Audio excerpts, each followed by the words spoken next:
নমস্কার দর্শক বন্ধুরা, আজ আমি এই ভিডিওতে বৈষ্ণব দেবী যাওয়ার যে 13 কিলোমিটার যাত্রাপথ, সেই যাত্রাপথের পুরো দৃশ্যটাই তোমাদের কাছে এই ভিডিওর মাধ্যমে তুলে ধরব।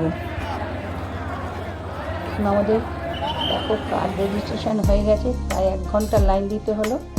লাইন দেওয়ার পরে এই হচ্ছে রেজিস্ট্রেশন কার্ড। এই রেজিস্ট্রেশন কার্ড করার পরে 6 ঘন্টার মধ্যে তোমার জার্নি শুরু করতে হবে। তাই আমরা এই কার্ড করিয়ে নিয়ে জয় মাতা দির উদ্দেশ্যে রওনা দিলাম। সবাই মিলে বলো একবার, জয় মাতা দি।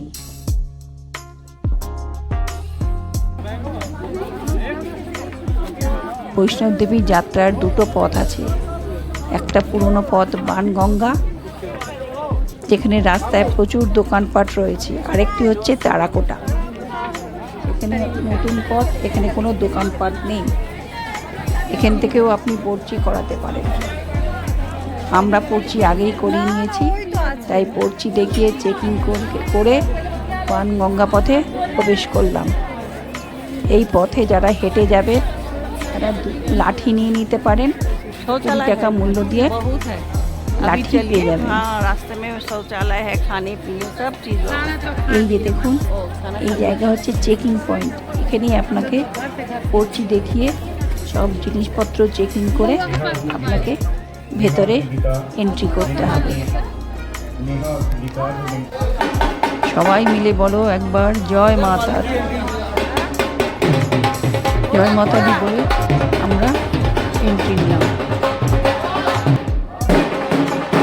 যারা হেঁটে যেতে পারবে না তারা ঘোড়া, পিঠু, ডুলি, যার যা খুশি তাই করেই যেতে পারবে।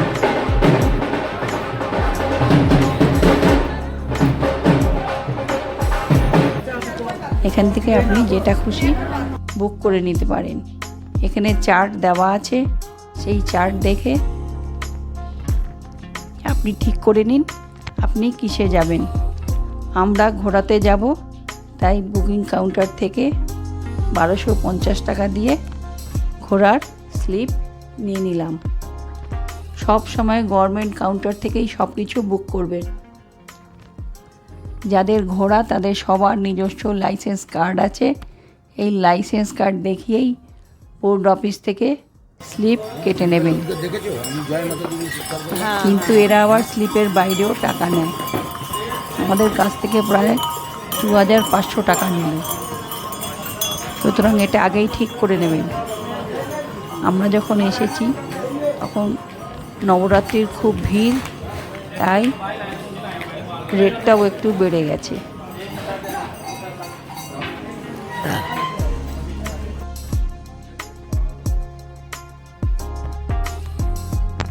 যাক, অবশেষে আমাদের রাত 11টায় যাত্রা শুরু হলো।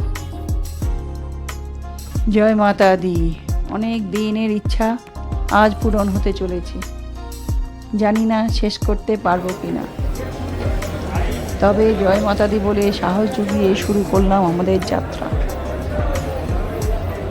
তবে আমাদের যাত্রার পথে আমার কর্তাবাবুর একটু শরীর খারাপ হয়ে গেছিল, তবে মাতা রানীকে স্মরণ করে আবার একটু সাহস জুগিয়ে আমরা রওনা দিলাম মাতা দেবীর দর্শনে। যারা হেঁটে যাবেন রাস্তায় জায়গায় জায়গায় বসার জায়গা আছে, আরাম করে বসে রেস্ট নিয়ে আবার মায়ের দর্শনের জন্য এগোতে পারেন।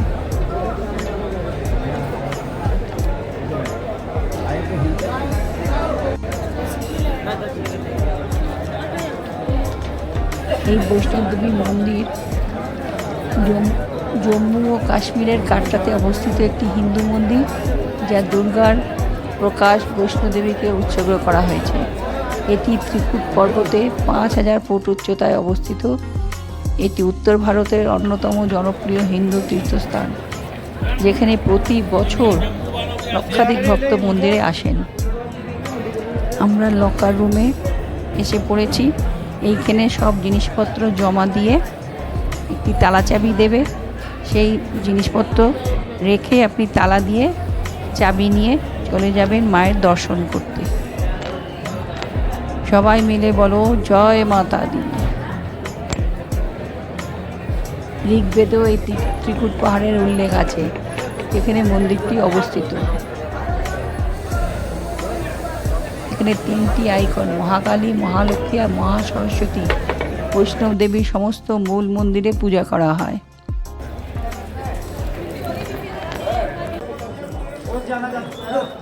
এই যে দেখতে পাচ্ছেন ঘোড়া থেকে এই মন্দিরের ছবি তোলা হয়েছে, ঘোড়ার উপরে উঠে এই মন্দিরের ছবি তুলেছি। খুবই সুন্দর অপূর্ব এই মূর্তির দৃশ্য।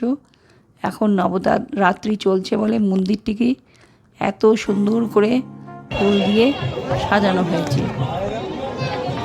এই যে জায়গাটা দেখছেন, এই জায়গার পরে আর মোবাইল নিয়ে ভেতরে যেতে দেওয়া যাবে না,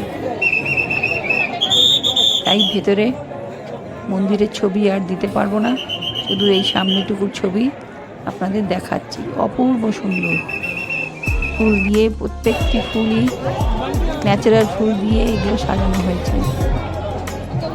সব ঠাকুরের মূর্তি এই ফুল দিয়ে ফুটিয়ে তোলা হয়েছে। লক্ষ্মী, গণেশ, সরস্বতী, শিব, দুর্গা কি নেই, সব মূর্তি এখানে ফুল দিয়ে সাজানো হয়েছে। মায়ের অনেক নাম আছে, বৈষ্ণবী, মাতারানী, অম্বা, ত্রিকুটা, শেরাওয়ালি, জোতাওয়ালি, পাহাড়ওয়ালি, দুর্গা, ভগবতী, জগদম্বা, বৈষ্ণব মাতা আর রুদ্রসুন্দর। যে যা নামে তাকে ডাকে তাতেই মা সাড়া দেন। বৈষ্ণব দেবী মা এত জাগ্রত, যার তাকে দর্শন করলে যার যা মনোবাঞ্ছা আছে সব মনোবাঞ্ছাই পূরণ হয়। আপনারা মন্দির দর্শনের সময় আধার কার্ডটা অবশ্যই সঙ্গে রাখবেন।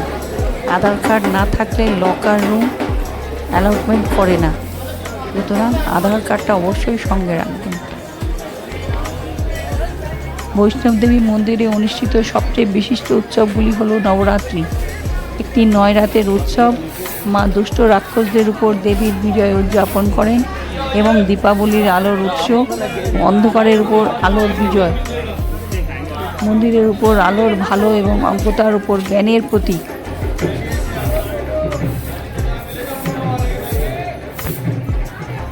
যাক, আমাদের মায়ের দর্শন ভালো মতনই হলো। তোমাদের যদি সম্পূর্ণ ভিডিওটি দেখার পর ভালো লাগে তো লাইক, শেয়ার, কমেন্ট করে দিও। আর নতুন বন্ধুরা চ্যানেলটি সাবস্ক্রাইব করে বেল আইকনটি টিপে দিও, তাহলে যখনই আমি নতুন ভিডিও দেব আপনাদের কাছে নোটিফিকেশান চলে যাবে। যাক, মায়ের আশীর্বাদে আমাদের দর্শন ভালোই হলো। আশা করি তোমাদেরও ভিডিওটি খুব ভালো লাগলো। এর মায়ের দর্শন পেতে প্রায় 6 ঘন্টা মতন সময় লাগলো। 6 ঘন্টা পরে আমরা মায়ের দর্শন পেলাম। খুব সুন্দর দর্শন হলো। বন্ধুরা, তোমাদেরও আশা করি আমার এই ভিডিওর মাধ্যমে মায়ের দর্শন ভালোই হলো। মায়ের দর্শন করে এবার হোটেলে ফেরার পালা। এই পর্চিগুলো আবার এখানেই ফেরত দিয়ে যেতে হবে। এই যে গেট দেখছেন, এই গেট দিয়ে সোজা গিয়ে আপনি লাঠি ফেরত দেবেন, আপনার যে পর্চি রেজিস্ট্রেশন করেছেন সেটা ফেরত দেবেন। এই যে দেখছেন লাইন, এই লাইন দিয়ে সব ফেরত দিচ্ছে।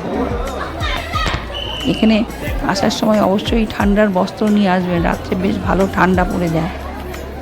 আমরা রাত 11টায় স্টার্ট দিয়েছি, ভোরবেলায় 5টায় গিয়ে পৌঁছলাম মায়ের কাছে। আর বাড়ি ফিরতে ফিরতে, হোটেলে ফিরতে ফিরতে আমাদের প্রায় 9টা বেজে গেছে। এখান থেকে আপনারা প্রসাদ নিতে পারেন, প্রসাদ নিয়ে সবাইকে বিতরণ করতে পারেন। আজকে এখানেই ভিডিওটা শেষ করছি। সবাই ভালো থাকবেন, সুস্থ থাকবেন। আবার দেখা হচ্ছে পরের একটি ভিডিওতে।